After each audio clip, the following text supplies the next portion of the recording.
მისაყვედურეს რომ რატო თქვიო რომ კიბოსწამალი არ არსებობს, ეს ხო ძალიან ბევრ ადამიანს უიმედობაში ჩააგდებს.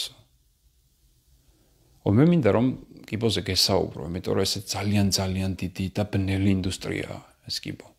ონკოინდუსტრია არის ძალიან დიდი და ბნელი ინდუსტრია. 200 მილიარდი დოლარის ინდუსტრიაა მხოლოდ ამერიკაში, ონკოინდუსტრია. და მინდა გესმოდეს რა ხდება საერთოდ. არავინ არაფერს არ მეხდეს ახლა ამ ყველაფრის ლაპარაკში. ამერიკულ ინდუსტრიას გავაკრიტიკებს ქართულს არავინ არაფერს არ მირიცხავს. ამ ყველაფერს ვამბობ, იმიტომ რომ მადარდებს შენი ჯანმრთელობა, შენი საყვარელი ადამიანების ჯანმრთელობა, ჩემი საყვარელი ადამიანების ჯანმრთელობა, ზოგადად ჯანმრთელობა მადარდებს. ამერიკაში ვიყავ ექიმი, გარდაწყობილი ცხოვრება მქონდა, წამოვედი იქიდან, რატომ? იმიტომ რომ არ მჯეროდა იმის, რასაც ვაკეთებდი. რა ვნახე იქ? ვნახე იქ, რომ ამ ინდუსტრიას, ამ კლასიკური მედიცინის ინდუსტრიას, ერთადერთი რაც ადარდებს არის რომ ფული გააკეთოს. საერთოდ ფეხებზე კიდე ყველა ადამიანის ჯანმრთელობა, ბავშვების ჯანმრთელობა, ფეხებზე კიდია. რაც უფრო მეტ ადამიანს დაემართება კიბო, რაც უფრო მეტ ადამიანს დაემართება ქრონიკული დაავადება, მით უფრო მეტ ფულს აკეთებს ეს ხალხი. ხვდები? ამ ადამიანებს რაც აწყობთ არის რომ უფრო მეტი ადამიანი დაავადდეს. სიმართლე მწარეა, რა ვქნა ესეა. ეს კიდევ ერთხელ არნიშნავს იმას, რომ ექიმები არიან ბოროტები და ამას აკეთებენ განზრახ და ექიმებს უნდათ რომ ადამიანები დაავადონ, უბრალოდ უმეტეს ექიმს არ ესმის ბიზნესი და ეკონომიკა და არის თავადაც მსხვერპლი. როდესაც გახდა ექიმი, მოიხედა მარცხნივ, მარჯვნივ და გააცნობიერა სადაც იყო, უკვე გვიანი იყო. და უმეტეს ადამიანები არის შემსავით გიჟი, რომ 10 წლის გაღებული შრომა, 5 წელი ბიბლიოთეკაში დღეში 8 საათი ჯდომა და ტვინის თხევა სათითაო ენზიმზე წყალს გაატანოს და ადამიანებს უთხრა სიმართლე. და მე წამოვედი იქიდან ამერიკიდან, იმიტომ რომ ეს ვნახე, ჩემი პირადი ფინანსური რისკის სანაცვლოდ. ნახე რა საშინელება იყო ის და რაც ხდებოდა იქ. იმათ აწყობთ რომ ადამიანები დაავადდეს. რაც უფრო მეტი ადამიანი დაავადება, მით უფრო მეტი წამალი გაიყიდება. რაც უფრო მეტი დიაგნოზს დააგროვებ, უფრო მეტი წამალს დაგინიშნავენ. შენი დოზებიც უფრო გაღრმავდება. წამლები და მერე გადახვალ ქირურგიულ პროცედურებზე. ქირურგიულ პროცედურებში უფრო მეტი ფული კეთდება. რაც უფრო მეტად დაავადდები, მით უფრო მეტი ქირურგია დაგჭირდება. იდეალურ შემთხვევაში ყოველს კიბო უნდა დაემართოს, ყოველს ქრონიკული დაავადება უნდა დაემართოს, რომ უფრო მეტი პროცედურები გაკეთდეს. იმიტომ რომ მაგაში კეთდება დიდი ფული. ქიმიოთერაპიაში კეთდება ყველაზე დიდი ფული, ხო? და ქირურგიულ პროცედურებში. ესეა, რა ვქნა. YouTube-ზე ჩაწერე, ძალიან კაი ტიპი არის, ძალიან გულწრფელი და ისეთი ექიმი არის, ნეიროქირურგი, რომელიც ძალიან დიდი ხნის განმავლობაში იყო ნეიროქირურგი, ქირურგი იყო კაცი. ამბობს რას, რომ მივატოვეო ქირურგიაო, MIT trained neurosurgeon ვიყავიო და მივატოვე ქირურგიაო, MIT აქ დამთავრებული ტიპს. გასული იყო დამკში, არაფერი არ უნდა, უბრალოდ უნდა დაელოდა, როდის გახდებოდა, არ ვიცი, მულტიმილიონერი, ხო? და უბრალოდ უნდა ეკეთებინა ის, რასაც ავალებდა ეს ინდუსტრია.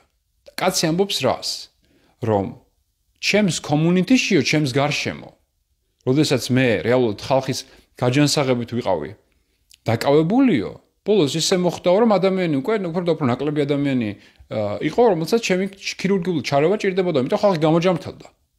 და ჰოსპიტალის ადმინისტრაციამ დამიბარა და მითხრა რას ეკეთებო, ეს რა ხდება, რატო შემცირდაო პაციენტების რაოდენობაო. ეს ჩვენ არ მოგწონსო. რას ეკეთებ აქაო? შენი ვალი რა არისო? შენი ფასი როგორც ექიმის არის, რომ ჰოსპიტალს მოუტანო ფული. და შენ თუ ადამიანებს გამოაჯამრთელ და უფრო ნაკლები ადამიანი მივა ჰოსპიტალში პროცედურების გასავლელად, შენ რა ექიმი ხარ? ჰოსპიტალისტვის რა ექიმი ხარ? შენ იდეაში კარგი ექიმი არის ვინ? კარგი ექიმი არის, რომელიც თავის თავს ადრე თუ გვიან ზედმეტად აქცევს. ანუ ექიმი, რომელიც გასწავლის შენ ყველაფერს, იმის რომ შენ თავად იყო ჯანმრთელი და ექიმი აღარ დაგჭირდება, ის არის კარგი ექიმი, რომელიც შენ დაგეხმარება და გამოგაჯამრთელებს. ექიმი, რომელიც თავის სოციუმს პროგრესულად დაავადებს, ის რა ექიმია? ექიმის როლი რაში იზომება? გჭირდება ამდენი ექიმი, თუ დაავადებულები არა ვართ, არ გჭირდება. და ამ ადამიანმა რომ გამოაჯამრთელ ადამიანები და აღარ ჭირდებოდათ ამას ქირურგიული ჩარევა, ჰოსპიტალის ადმინისტრაციამ დაიბარა და რას აკეთებო? შეგვიმცირდაო, შემოსავალიო, შენ რომ ეს ადამიანები გამოაჯამრთელებო და ეს კაცი წამოვიდა ჩემნაირად ასევე ფინანსური რისკის სანაცვლოდ 11 მილიონი ნახვა აქვს ახლა მაგის ვიდეოს. და იქ ხალხი წერს, აიკითხეთ ხალხი რას წერს იმ კომენტარებში და როგორ ამხელენ ამ ინდუსტრიას, რა საშინელება ხდება. მათ შორის არის ონკოინდუსტრიაც, რა გონიათ ეს ონკოინდუსტრია რა არის? ადამიანებს რომ ონკოლოგიური დაავადებები ემართებათ, გონიათ რომ გულის პარკუჭები ეშლებათ და ემპათიას განიცდიან და ისა? არა, მათ ამ ადამიანების დარდზეც და ტანჯვაზეც ფული კეთდება. და ასყიდებენ უამრავ ისეთ ჩარევას, რომელიც არაფერს არ შველის ამ ადამიანებს, ხო? რეალურად რა ჩვენ შეგვიძლია ეს იმას არნიშნავს იმედი უნდა გადაიწურო ჩვენს ორგანიზმს აქვს უნარი რომ ებრძოლოს თავად ებრძოლოს იმუნურ სისტემას აქვს უნარი რომ თავად ებრძოლოს სიმსივნეს კიბოს და ასე შემდეგ მე ამ ვიდეოს კომენტარებში ჩავაგდებ ერთ ინტერვიუს ჟურნალისტის რომელიც არის ამ ონკოინდუსტრიაში ტრიალებს უკვე რამდენი წელია და ამბობს რომ არც ერთი ინტერვენციული კვლევა არ აქვს რომელიც საუბრობს ონკოლოგიური წამლების სიცოცხლის გახანგრძლივებაზე რომ აი თქვა ადამიანს დაემართა კიბო ხო მიეცი რაღაც წამალი და ეს წამალი უხანგრძლივებს თუ არა ამ ადამიანის სიცოცხლეს და იმაზე აღარ საუბრობთ ამ წამლებს როგორი გვერდით ეფექტები აქვს რა გვერდით ეფექტებს იწვევს უმეტესი კიბოს წამალი თავადვე არის კიბოს განვითარების რისკ ფაქტორი უმეტესი კიბოს წამალი თავად არის ონკოგენური კიბოს განვითარების რისკ ფაქტორი და მეცნიერებაში ეფექტი იზომება რითი უნდა ჩაატარო ორმაგისიბრმავის რანდომიზირებული კვლევა სტანდარტული მკურნალობის მოდელი რაც აქ ერთ მხარში ეგ უნდა გაუშვა მეორე მხარში უნდა გაუშვა რაღაც ახალი რასაც იკვლევ მაგრამ იმის გამო რომ ყველა ეს ინდუსტრია არის მთლიანად ფულზე დაყვანილი ხშირ შემთხვევაში მოსყიდვა ხდება ამ კვლევარების არაკეთებენ გულწრფელად გულწრფელი რანდომიზირებული განაწილება არ ხდება თუ რომელიმე წამალზე ცუდი შედეგი გამოქვეყნდა და არ აქვეყნებენ იმას აი წაიკითხე ჯონ აბრამსონის წიგნი როგორ შეიწირა ადამიანების ჯანმრთელობა ფარმაცევტულმა ინდუსტრიამ ამერიკულმა ფარმაცევტულმა ინდუსტრიამ და სამწუხაროდ ყველა მთელი მსოფლიო ბაძავს მაგათ გაიდლაინებიც ამერიკული წერება და ასე შემდეგ რატომ იმიტომ რომ ფული იქიდან მოდის ხვდები დიდი ფული კეთდება ამაში და არავის არ ადარდებს შენი ჯანმრთელობა არ ადარდებთ და რა ვქნა შენ თვითონ უნდა დაინტერესდე შენი ჯანმრთელობით და შენ თვითონ უნდა გადადგა სწორი ნაბიჯები. ეს სწორი ნაბიჯები რა არის? სწორი ნაბიჯები არ უნდა დაფიქრდე. 200,000 წელი იჭედებოდა ჩვენი დნმ-ი ველურ გარემოში, როცა მონადირე შემგროვებლები ვიყავით. მონადირე შემგროვებლები. რეალურად შემგროვებლები და მე გავხდით მონადირეები. სხვა ნადირები ჭამდნენ ცხოველებს, კუნთისგან გაპარსავდნენ, მივიდოდით ჩვენ პატარა ზომის კუნთები ქონდა, მაშინ ცხოველები ძალიან დიდი ზომის იყვნენ, გავტეხავდით ძვალს, ძვლის ტვინით ვიკვებებოდით. მე გავხდით უკვე მონადირეები, ხო? ნადირების ზომა დაპატარავდა, უკვე შეგვეძლო ჩვენს კონკურენცია გაგვეწია მათთვის. დავიწყეთ რა, ძირითადად ხორცის ჭამა, ხორცის და ცხიმის ჭამა. რა ადასტურებს ამას? ძვლების იზოტიპირება იმ ადამიანების, რომელთა ძვლებიც არის შემორჩენილი, და ასევე ჩვენი ნაწლავის აღნაგობა, ხო, ჩვენი კუჭის პH. ჩვენი კუჭი არის ძალიან მჟავე. ჩვენ მონადირე შემგროვებლები ვიყავით, რეალურად ჩვენ კარნივორებზე უფრო მჟავე კუჭი გვაქვს. ჩვენი წყვილნაწლავი არის ძალიან გრძელი. რაც იმას ნიშნავს, ჩვენ ძირითადად ცხიმების ათვისებით ვიყავით დაკავებული. ჩვენი მსხვილნაწლავი არის პატარა, განსხვავებით თქვათ ჰერბივორებისაგან. ჰერბივორებს აქვთ დიდი მსხვილი ნაწლავი. რატო? იმიტომ რომ ისინი როდესაც ამ მცენარეებს ჭამენ, ხო, დიდი მსხვილი ნაწლავი ჭირდებათ რომ ეს დაიტიოს, დიდი მსხვილი ნაწლავი, ბევრი ბაქტერია იქა და მოკლე ჯაჭვიანი ცხიმოვანი მჟავები წარმოიქმნება მცენარეების დაშლისგან, იმით იკვებებიან. ჩვენ გვაქვს დიდი წვრილი ნაწლავი, რატო? იმიტომ რომ ჭამოთ ძირითადად ხორცეული და ცხიმეული. და სამწუხაროდ დღეს ჩვენ ცხოვრობთ გარემოში, სადაც ამ კვებაზე რა ინფორმაცია ვრცელდება, ძირითადად ვრცელდება რაღაც ტრენდებზე დაყრდნობით. რა მოიპოვებს უფრო მეტ ნახვას და არა იმაზე, რაც არის მეცნიერება. ეს ნუტრიციოლოგები, რომლებიც ავრცელებენ ამაზე ინფორმაციას, ხშირ შემთხვევაში სამწუხაროდ ტრენდებზე დაყრდნობით და არა მეცნიერებას დაყრდნობით. ვის აქვს შესწავლილი ევოლუციური მედიცინა, რომელიც არის ამისი საყრდენი, საიდანაც უნდა ამოხვიდე. და მე თუ ეს არ თქვი, ადამიანს არ უთხარი, როგორ მიდის ადამიანი დაავადებამდე, მაშინ პრევენციას როგორ შევძლებთ?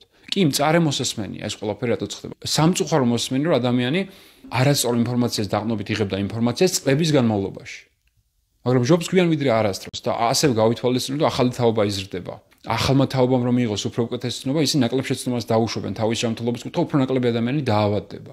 ხოლო ვინც უკვე დაავადდა, სამწუხაროა, რაც შეუძლია გააკეთოს არის ეხლა რომ ეხა დაიწყოს სწორი კვება. სწორი შეამციროს ეს ქრონიკული სტრესი, ამ გვერდზე შეუძლია გაიცნოს, როგორ უნდა შემცირდეს ეს ქრონიკული სტრესი და ასევე შეუძლია რომ გადავიდეს სწორ კვებაზე, იმოძრაოს. ეს არის რაც შეგვიძლია გავაკეთოთ. ხო? მე აღარ ჩავყვები ხა ძალიან ღრმად ვიღაცამ შეიძლება მის რომ აი ეს წამალი არსებობს ერთი წამალი რომელიც რაღაცას ამცირებს. კი, შეიძლება ესეთი ერთი წამალი არის რაღაცა რომელსაც აქვს რაღაცა სიტყვაზე განკურნების ან უკეთეს რემისის ეფექტი, მაგრამ რაც მინდა იცოდე არის რომ ეს ონკოინდუსტრიაც არის ძალიან გახრწნილი, ბნელი ინდუსტრია, რომელიც ერთადერთი დანიშნულებაც არის რომ ფული გააკეთოს შენზე, შენს ტანჯვაზე. 99%-ში. თუ ამაზე ვინმეს უფრო ღრმად უნდა რომ ჩამომყვეს, დავლინკავ ვიდეოებს და უყურეთ, შემოკარგო და გაეცანი, რომ ეს ასეა და შენ თვითონ დარწმუნდები, რომ ეს ასეა და არაფერს არ ვიგონებ მე. როგორ ყალბდება ეს კვლევები, მაგასაც გამოგიგზავნი?